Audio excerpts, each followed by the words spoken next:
Hi, it's Almira Oosthuizen with Cape Town Emergency Medicine, and today we'll do a quick video on good application of below knee backslab. A well applied slab can give you excellent control and excellent pain relief. We'll start off with a layer against the skin. Obviously the plaster can't be applied straight to the skin. The two ways you could do it is either with stockinette, which is expensive. We're not going to do that here today because we're in a resource limited environment. What we'll use is skin wool.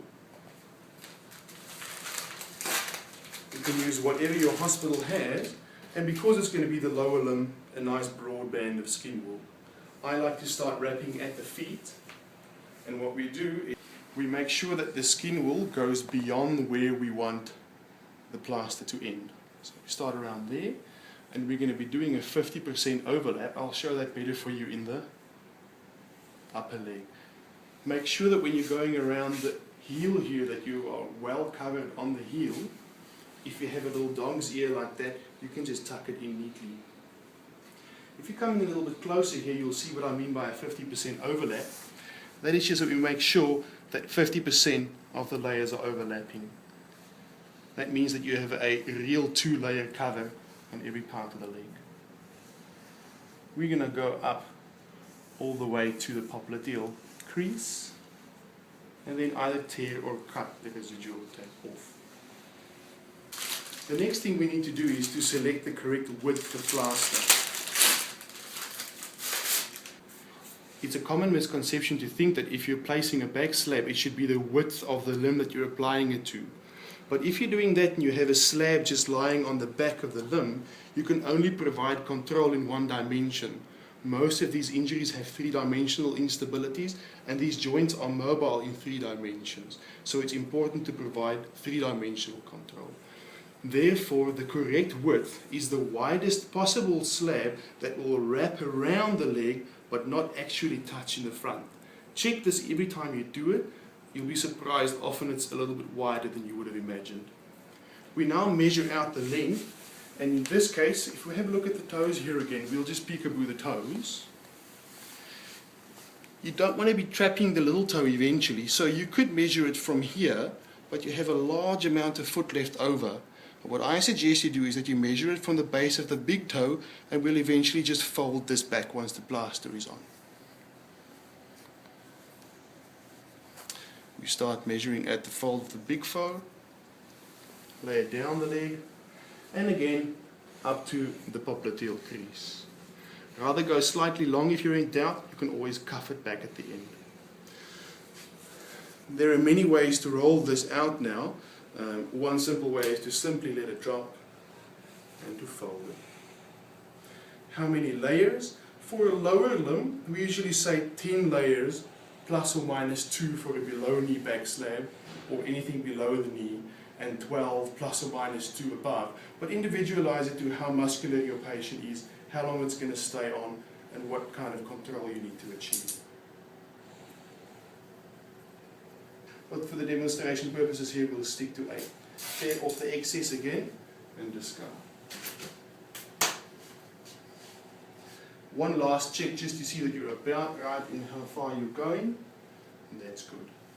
Earlier I said that you should wind the skin wool a little bit higher, and that you'll see that eventually because we want to tuck it over. You now need to dip or to wet your plaster. You want clean water, and you want it at about room temperature. Too cold and it'll take forever to set, it'll be brittle. Too warm, it'll set too fast and you can actually damage the skin. Immerse the pop completely in the water.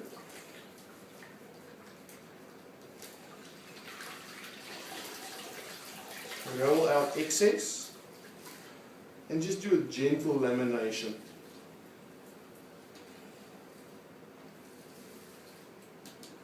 The primary lamination will be on the injury though. You can choose whether you want to lay from the top or the bottom. The bottom for me is the more tricky landmark, so I usually start from the bottom. Again, just checking.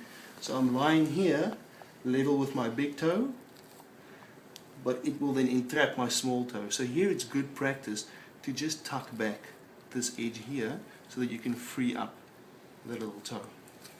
Make sure you lay it nice and in.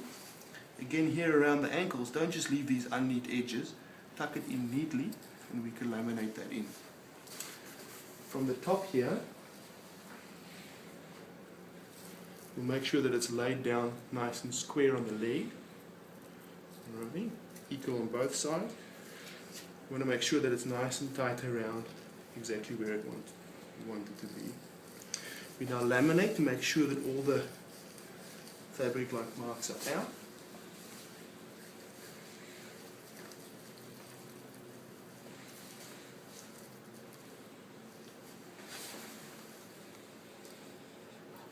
As always when handling plaster, you never want to be using fingers and thumbs because you'll create pressure points there. It's always just the flats of your palms and fingers handling plaster. Okay. The second landmark apart from the drill toe that we don't want to entrap is right here at the head of the fibula where you have the peroneal nerve curving around. You do not want plaster to be entrapping there. So if you're going up quite high here, which isn't a bad idea, I would also just fold back that little edge. At this point now, we'll take our skin wound back around our plaster, and if you have a nice little close-up there, you'll see that we now have a wool-covered edge that's protecting our patient. We'll do the same down at the toes,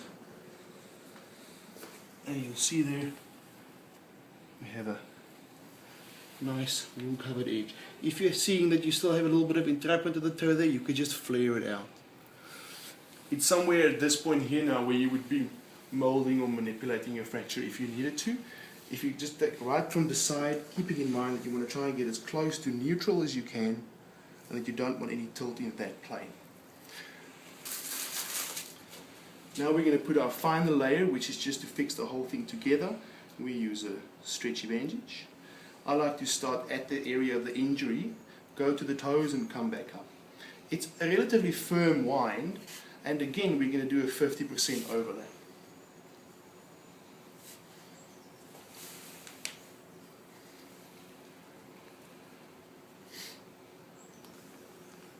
At the end, I want you to go further than the end of the plaster, and I'll show you just now why.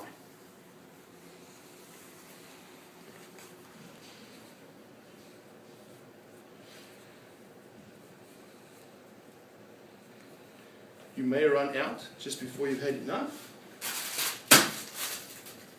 It's not a problem. Just take a second roll. Keep it nice and neat. And again, we're winding slightly beyond where we need to be.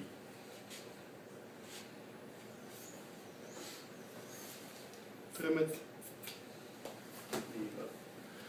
Usually now you'll be doing a final mold and manipulation, so you don't have time to stick this down nicely. Just tuck it, you'll get back to that later. This is the time now.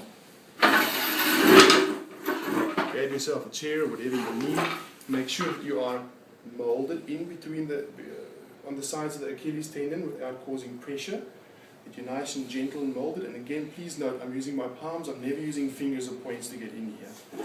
And we would now do our final positioning, gently, to about 90 degrees and neutral on the lateral twist in terms of supination and pronation. And you'll just have a little sit here and wait for this to set. The positioning of the patient is quite strange because we're having his leg hang over. This is something that we have to do often, again, because we are staff limited and resource limited. You don't always have the luxury of an assistant who can hold plaster for you. So here gravity becomes your assistant. Obviously this is something that you can't do in someone who's got multiple injuries or are unstable. It's just a nice little cheat for you to be able to do everything nicely with one person working. If you come closer again, I'll show you now why I like to wind beyond. What you'll do now is you'll tuck this in. This creates another safety layer here, and it looks nice and neat rather than loose free wool sitting around.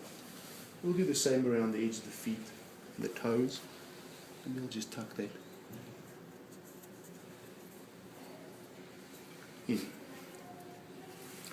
Do one final check around the toes here.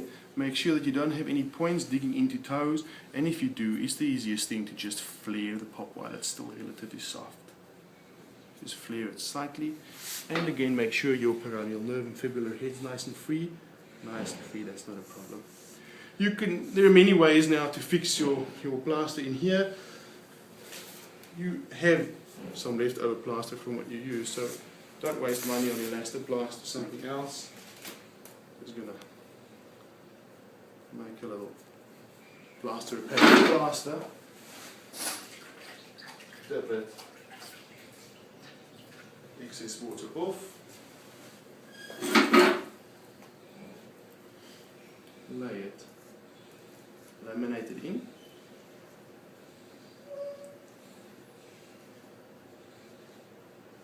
And wait for it to dry.